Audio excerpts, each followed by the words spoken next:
Namanya Rian Saputra, pemuda berusia 26 tahun, lahir dan besar di sebuah desa kecil di pinggiran Majenang, Jawa Tengah. Hidupnya sederhana, bahkan cenderung serba kekurangan. Ayahnya sudah lama meninggal akibat kecelakaan kerja saat jadi buruh bangunan, dan ibunya hanya seorang penjual gorengan keliling. Rian adalah anak sulung dari 3 bersaudara. Dan sejak lulus SMP, ia langsung bekerja serabutan untuk membantu keluarganya. Setiap malam sebelum tidur, Rian selalu memandangi langit. Dalam diam, ia berdoa agar ada jalan keluar dari kemiskinan yang mencengkeram hidup mereka sejak lama. Jalan itu akhirnya datang dalam bentuk ajakan dari seorang teman kerja ke luar negeri sebagai TKI.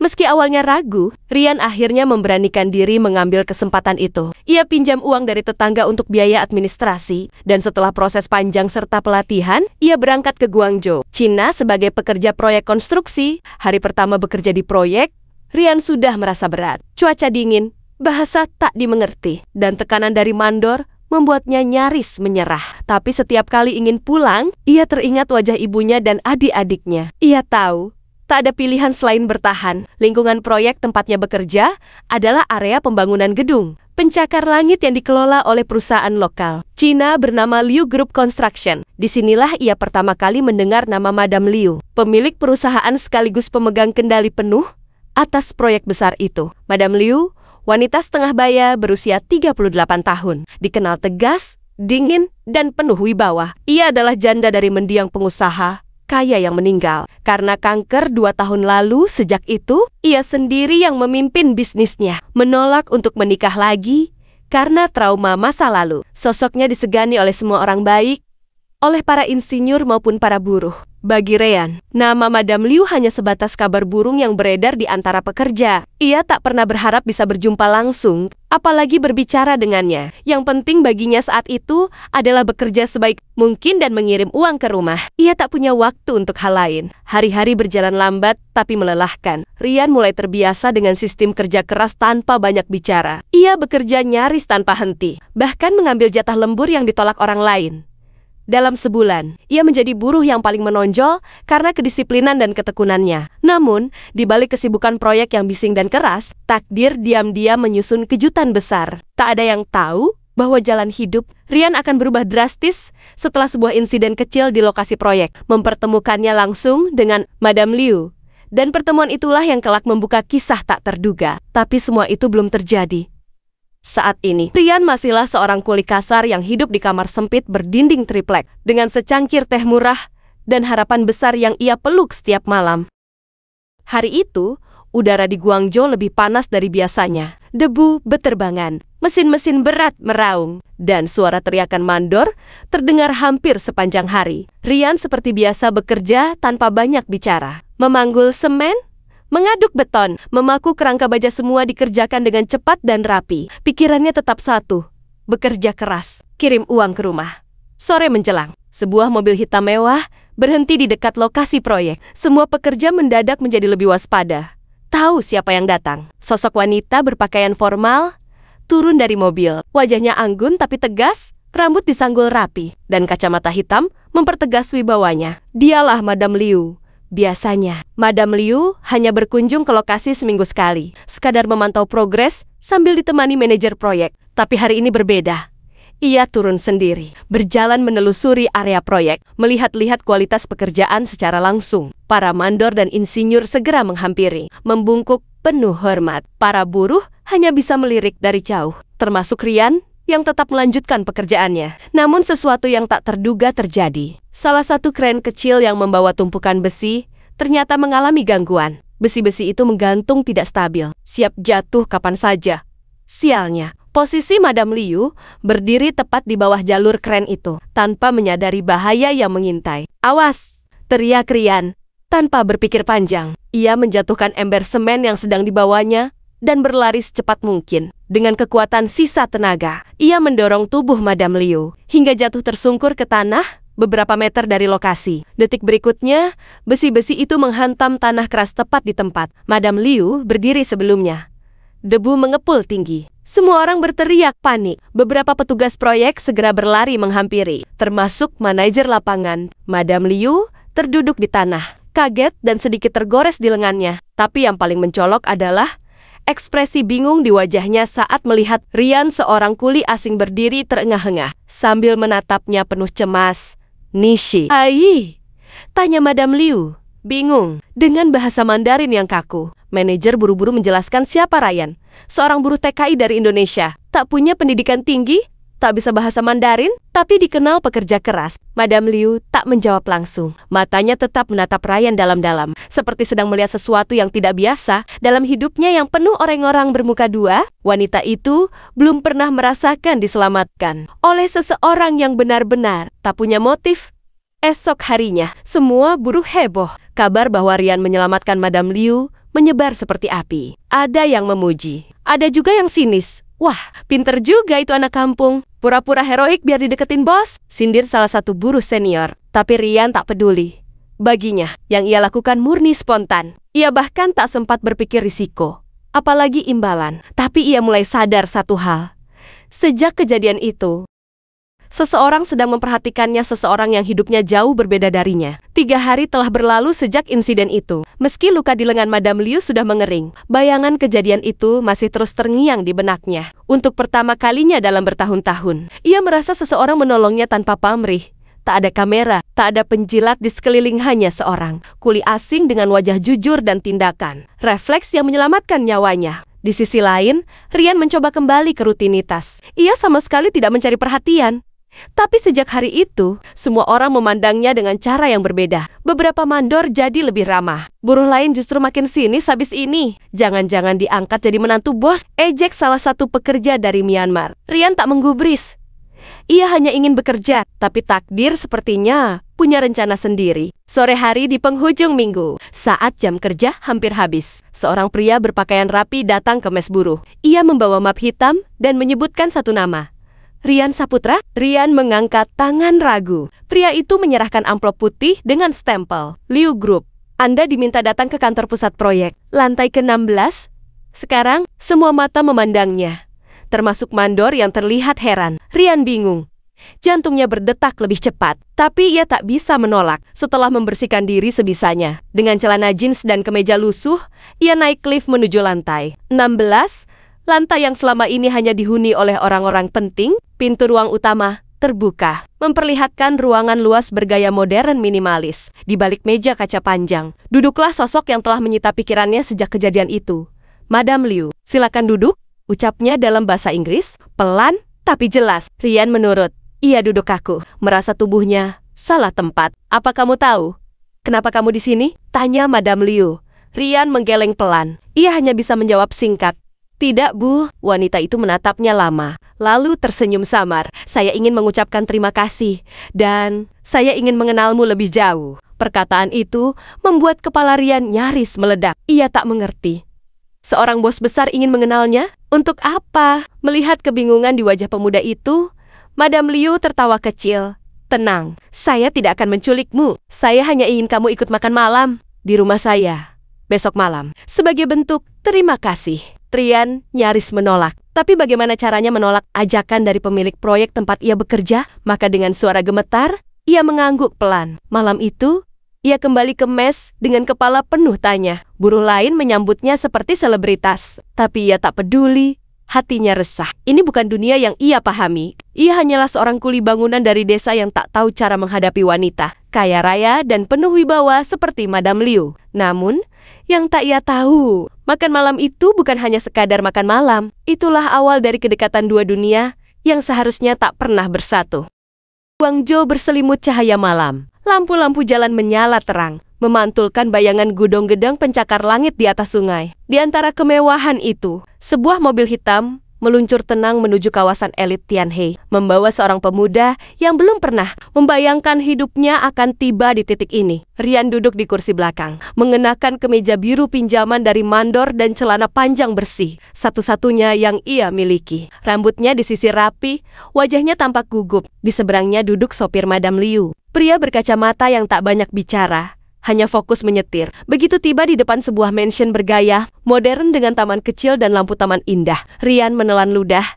ini bukan rumah, ini istana. Seorang penjaga membukakan pintu gerbang dan membimbingnya masuk. Silakan, Nyonya sudah menunggu di ruang makan. Langkah Rian terasa berat. Lantai marmer, licin. Lampu gantung berkilau di langit-langit. Aroma bunga melati menguar dari vas kristal. Ia tak berani menyentuh apapun.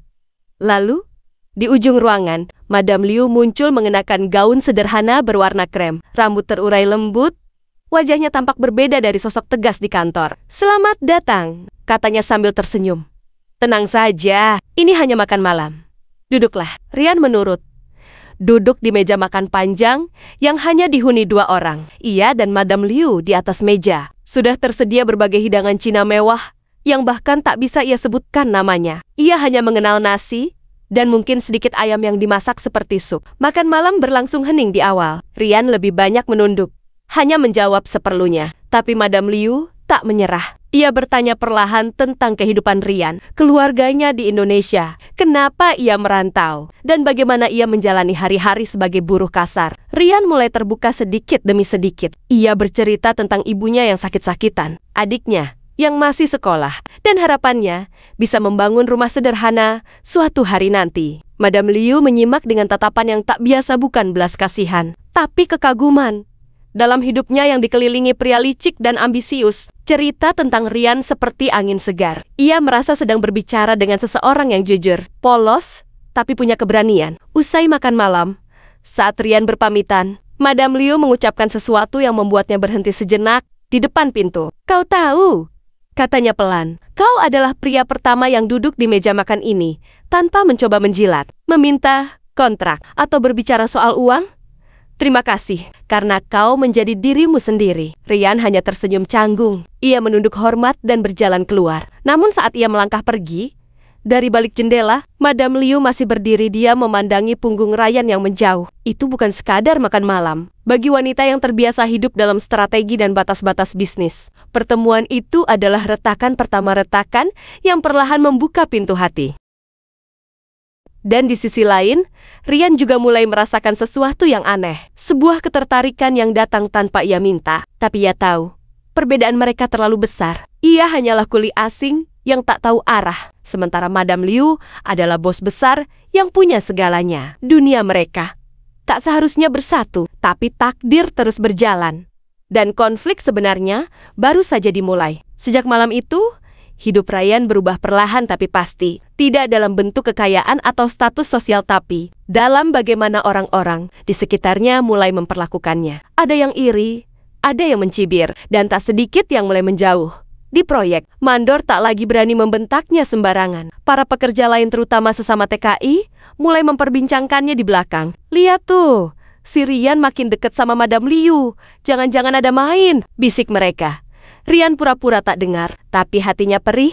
Ia datang ke Tiongkok untuk bekerja, bukan untuk jadi bahan gosip. Di sisi lain, Madame Liu juga tak luput dari tatapan sinis dunia elit di sekelilingnya. Rekan-rekan bisnisnya, bahkan saudara jauh dari mendiang suaminya, mulai menyindir halus dalam rapat-rapat. "Kau terlalu lunak akhir-akhir ini, Liu. Jangan biarkan perasaan pribadi mengganggu urusan perusahaan," kata salah satu direktur senior. Tapi Madame Liu tetap tenang. Ia wanita yang sudah terbiasa menghadapi tekanan. Tapi kali ini berbeda karena yang mereka sindir bukan urusan bisnis, tapi hatinya. Hubungan antara Rian dan Madame Liu memang belum masuk ke ranah asmara. Namun pertemuan mereka menjadi semakin sering. Kadang untuk urusan proyek, kadang hanya sekadar makan siang di kantin belakang. Jauh dari mata publik, pembicaraan mereka pun semakin hangat. Kadang diselingi tawa. Di mata Madame Liu, Rian adalah ruang tenang dari hidupnya yang penuh intrik. Di mata Rian, Madame Liu adalah dunia asing yang perlahan membuatnya ingin melangkah lebih jauh. Namun hubungan itu mulai menciptakan konflik nyata. Suatu siang, saat Rian sedang mengangkat bahan material ke lantai 2, seorang mandor lokal tiba-tiba membentaknya dengan kasar. "Kau pikir siapa kau? Meski dekat dengan bos, kau tetap budak di sini." Semua mata tertuju. Rian diam, menahan emosi. Tapi mandor itu terus memaki, bahkan melempar helm ke arahnya. Saat itu, tiba-tiba terdengar suara langkah cepat dan suara tegas membelah udara. "Berhenti!" Semua orang menoleh. Madame Liu berdiri di sana, wajahnya keras dan dingin. "Saya yang mempekerjakan Rian. Jika ada yang merasa keberatan, silakan keluar dari proyek ini." Mandor itu pucat. Tak ada yang berani melawan wanita itu secara langsung. Ia menunduk dan mundur perlahan. Rian berdiri diam. Tubuhnya gemetar antara marah dan malu. Setelah semua orang bubar, Madam Liu mendekatinya. "Aku tak bisa membiarkan orang memperlakukanmu seperti itu," katanya. "Tapi aku juga tak ingin semua orang tahu." Rian menatap tanah. "Aku hanya pekerja kasar, Bu. Semakin ibu membela, semakin sulit hidupku di sini." Madam Liu, ia menyadari bahwa hubungan ini tak sesederhana rasa nyaman dan ketertarikan. Ada batas yang dibangun oleh dunia. Batas antara atasan dan bawahan. Antara wanita kaya dan pria miskin. Antara Cina dan Indonesia. Dan batas itu, jika dipaksa diterobos, bisa melukai keduanya. Malam itu, Rian duduk sendirian di pinggir sungai kecil di belakang proyek. Ia memandang air yang mengalir lambat, bertanya dalam hati, apakah perasaan ini layak diperjuangkan? Ataukah ia hanya sedang tertipu oleh kebaikan seorang wanita yang kesepian? Sementara itu, di rumahnya, Madam Liu berdiri di depan cermin.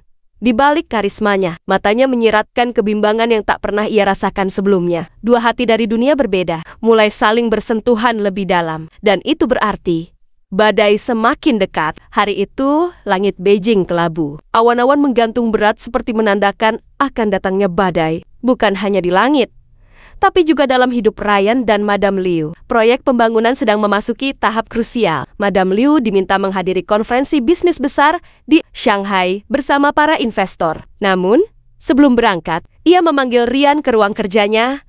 Rian datang dengan gugup. Ini pertama kalinya ia masuk ke kantor pribadi sang bos. Ruangan itu luas dan elegan. Dindingnya dipenuhi rak buku dan lukisan-lukisan kaligrafi. Di balik meja besar dari kayu mahoni, Madam Liu duduk mengenakan pakaian formal. Wajahnya serius. "Duduklah," katanya. Rian menurut. Madam Liu menghela napas panjang. "Aku tahu kita tidak bisa terus seperti ini." Semua mulai memperhatikan. Para direktur mempertanyakan, kenapa kau tetap di proyek ini? Padahal ada banyak keluhan terhadapmu, bukan soal pekerjaan, tapi karena kedekatan kita. Rian menunduk.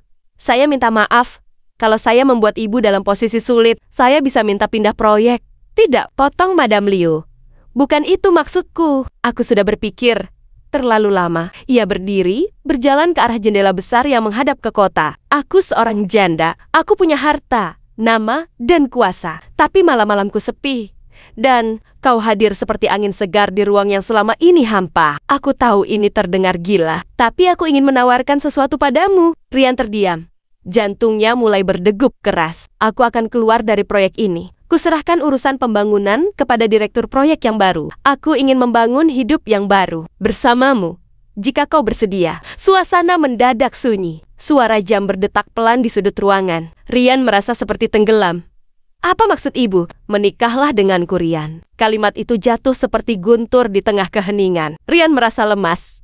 Oksigen seolah lenyap dari ruangan. Ia tak pernah membayangkan hidupnya akan sampai di titik ini diminta menikah oleh seorang wanita yang dulu hanya ia lihat dari jauh. Berdiri di balik kaca mobil mewah dan jas hitam. "Apa? Ibu yakin?" Madam Liu tersenyum kecil, tapi matanya berkaca. "Tidak ada yang yakin dalam hidup ini, tapi aku tahu. Aku tak ingin kehilanganmu. Jika kau bersedia, tinggalkan proyek ini. Kita pergi ke tempat yang baru, memulai semuanya dari nol, tanpa ada yang mengatur kita." Rian memalingkan wajah, hatinya berkecamuk. Di satu sisi, ada cinta yang mulai tumbuh, rasa hormat dan kekaguman. Di sisi lain, ada ketakutan apa kata orang tuanya di kampung. Apa kata dunia? Apa hidupnya akan baik-baik saja setelah ini? Tapi ketika ia kembali menatap Madam Liu, ia tak melihat wanita kaya yang menguasai banyak proyek besar. Ia hanya melihat sosok yang kesepian dan tulus. Ia bangkit dari kursinya. "Kalau itu memang yang ibu inginkan, saya bersedia." Mata Madam Liu berkaca, dan untuk pertama kalinya, ia meraih tangan Rian hangat, kuat dan gemetar. Hari itu, keputusan besar dibuat. Namun, kabar pernikahan itu segera tersebar, dan tak semua menyambutnya dengan bahagia. Di balik senyum dan tepuk tangan, ada mata-mata yang iri, ada mulut yang siap menyebar fitnah, dan ada orang-orang yang diam dayung merencanakan kehancuran hubungan mereka. Karena di dunia nyata, cinta bukan akhir cerita.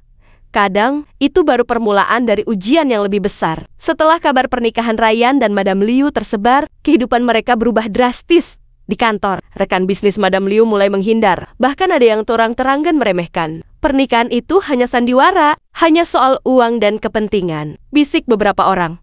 Di sisi lain, teman-teman Rian di proyek juga mulai bersikap dingin. Mereka tak lagi menyapanya seperti dulu. Bahkan keluarga Rian di kampung di Indonesia pun mendapat kabar dan meragukan keputusan sang anak. Namun di balik semua itu, Rian dan Madam Liu memilih berdiri bersama. Mereka tahu perjuangan mereka belum berakhir, tapi cinta yang tumbuh di antara mereka adalah kekuatan utama. Mereka pindah dari rumah lama Madam Liu ke sebuah apartemen kecil di pinggiran kota. Tidak mewah, tapi cukup untuk memulai hidup baru tanpa tekanan. Suatu sore, saat hujan turun pelan, Rian dan Madam Liu duduk di balkon apartemen mereka, memandang lampu kota yang berkelap-kelip. "Aku tahu jalan ini tidak mudah," kata Madam Liu pelan. "Tapi aku percaya, kita bisa hadapi semuanya," jawab Rian menggenggam tangannya.